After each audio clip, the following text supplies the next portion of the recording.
Hello everyone, this is JAKLAR Positive Vibes, and we are on our next episode in the traces of the legends here on Maui, and we're very honored to got the invite to come to this amazing creative studio of Mickey Eskimo, which is sitting right next to me. So we're gonna ask him a few questions and see how things are. Mickey, how is it? Long time ago you came to this island. When did you decide that this is the place you want to live? I never really decide anything. It almost happens to me naturally. I mean, I came here. There was wind. It was warm. It was easy. It's Maui is very intoxicating in this way. You can be here for 10 years and you don't know the time went by. But at the time, it was windsurfing. It was 8, 9 hours on the water every day, and I really didn't even look around much. I mean, I still haven't been, I think, to the Twin Falls, but that's like after 40 years on Maui or some plus. Nice, and but pretty famous you got obviously through your art. We're remembering obviously the brand Kimsey, which you kind of started off as being sponsored by them, I think, to start off, and then you kind of turned into the creative director and kind of made it into the brand, which eventually turned into possibly the biggest brand the sport has seen. Well, this is a big question with lots of little details, and again, Kimsey was never planned to be a clothing brand.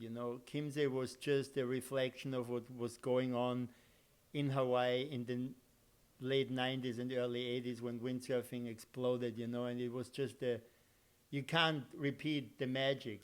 This was all guided by, I mean, it went from, it's like people that had a little surf school on the Chiemsee in the late 70s to being like a brand that even Quicksilver, when they started to come to America, when Kimsey approached the American market, was scared that Kimsey was going to just take over like a little bit of a blitzkrieg from a German somewhat surf company, was related to windsurfing, but it went from having some hard goods like booms and mast extension, all very technical orientated, to being the sponsor of the most prestigious surfing event in the world, the Pipe Masters, for 3 years in a row.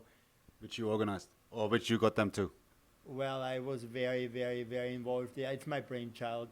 It's one of the things that I can be proud of. That and bringing shorts to Europe in the 70s from at least to the landlocked countries. I was walking around the Kärntner Straße in Vienna in 79 with shorts, checkered shorts from Quicksilver that was just coming out in Australia. And I was already wearing high tops, Converse, and that's 79, and everybody was in Speedos in Germany and Switzerland and Austria. So you were the time ahead a little bit. Yeah, I would say that. But again, nothing was planned, I had a lot of very lucky moments that where I saw, this is cool, I want to be that. And basically, in Australia on Bondi Beach, I saw this, bronzed Aussie, shorts, small surfboard in his hand, just one hand I remember, and he was just walking with it, and I just never forget. It was like, this is the look of health and cool and fashion for years to come.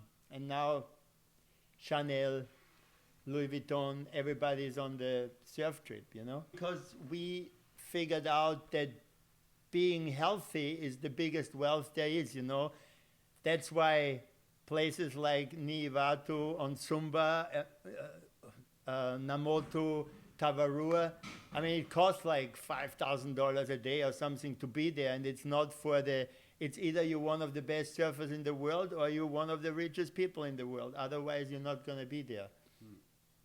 Yeah, well, that's really interesting stuff already. You sort of obviously separated from Kimsey some time ago. Do you still follow up what's happening to the brand, or you're already only focusing on your projects?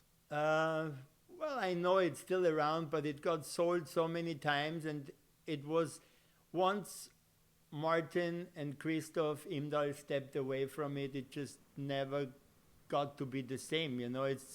It's just, but brands go through that, and in the same time, there was a pivotal moment for Kimsey where they had to go super international, change production facilities to places like China and places where Martin really didn't want to go, and I can see why now. We know the Chinese problem, we know the manufacturing problem, and it was nice to produce in places like Portugal and Germany and Austria. It was right there, it was easy, but you couldn't sustain it in a market where everything, went from a sweatshirt being 120 Deutschmarks to 12 Deutschmarks at an H&M now or something. No, that's very true. That's very true. In the meantime, you've been starting up some new brands. Some thing you were following up is Eskyflavor, which is kind of your own brand. Talk to us a little bit about the hats and maybe the philosophy behind it. Well, yeah. So first, I wanted to do T-shirts because I always did fabric design, T-shirts, prints for Kimsey. That was kind of my simultaneous career between art directing and getting them cool people, seeing trends, but I also did actual design work for T-shirts and fabrics. So to me, I wanted to do T-shirts eventually, and so I came up with the name Eskyflavor because I wanted to put my name into it, which is SKS Eskimo. And flavor, to me, tolerance and diversity is what the world needs and what it should thrive on, Like when you are lucky as I was to travel from an early age all over the world, meet different people from all kind of religions, all kind of sexual orientations, you just get to be very open-minded and embrace all these flavors of people and beautiful people, And so there the flavor came in. And I was lucky also, very lucky to, like the first day I arrived in Hawaii, I slept at the Kailua lifeguard tower, and the first person I met was Tom Stone. He's the father of Jason and Josh Stone. But you were staying, actually, I think the first period of your time here, you were staying within the family? I was babysitting. I was carrying Jason around as a baby. Josh was crawling. And, but it was this but you hear the pidgin English, you get the Hawaiian vibe, and you also, when I came to Hawaii, I didn't even know Hawaii was America, and I didn't know the history of Hawaii. All I knew, there was Robin Ash living there, and he was jumping out of the water that high, and we saw the fin, and that was like meant everything in the world to me, So it was a cover of Surf magazine where he was jumping with a kangaroo fin that I just had sanded when I was working for Sailboats Australia in '79 illegally, and I got my first paycheck under Mickey Eskimo because Eskimo wasn't my real name at the time. It became my, it was a nickname, and then when I got American citizen mid-'80s, I showed them all this coverage as Mickey Eskimo, and so I could change my name. At that time, I didn't know my mom, and my old name didn't mean much to me. Anyway, so where were we? I kind of got sidetracked here. Too many stories. Yeah, too many back stories. to Georgetown and Hawaii, and back to the hats. Okay, so I was very lucky from the beginning to make friendships and inroads with real Hawaiian people, which at some point I said, man, Hawaii was so good to me, and it helped me in so many ways. I want to do something, what can I do? And so the Hawaiian language is beautiful, and what do we know? We know aloha and mahalo, and that's about it, So I had some Hawaiian friends, and I bought this hat in a supermarket in Paia long time ago and said Maui on it. And I thought it was cool to have a hat with Maui on it, It was like a beige hat with a yellow Maui on it. And then I said, I'm going to make some words on hats, you know, Hawaiian words, you know. And I made them for my friends, and everybody liked it. I did aole pilikia, which means no problem. I did poe. I did lilikoi, you know, just some funny sounding words that represent a little bit more than what was known at the time.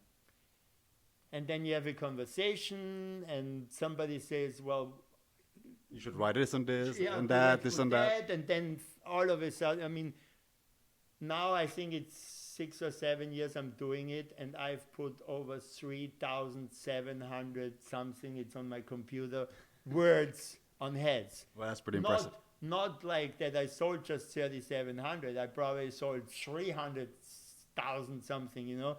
But the word thing really took off, and it totally works with the flavor, because now I have the word love. I have it in Arabic, I have it in Hebrew, I have it in Chinese, I have it in Japanese. And, you know, I call Bushma, how can you send me, how do you write this and that, you know? And then I have my other friend in Japan, well, I want to put that word, you know? And so it's just really cool, and it's easy because one size fits all. I have some kids' heads, you know, but if you go into anything more with clothing, which I would do if I find the right financial backer that brings the money that would take, plus is on the same page and wants to have fun with it, but the clothing business isn't really fun because you got to make the money. And clothing business, even that business, you know, I mean, yeah, I'm printing on a Chinese fucking petroleum product. Do I want to? No, but will I get there to make my own hat that's out of recycled ocean plastic? I hope so, you know, and I would love to do that.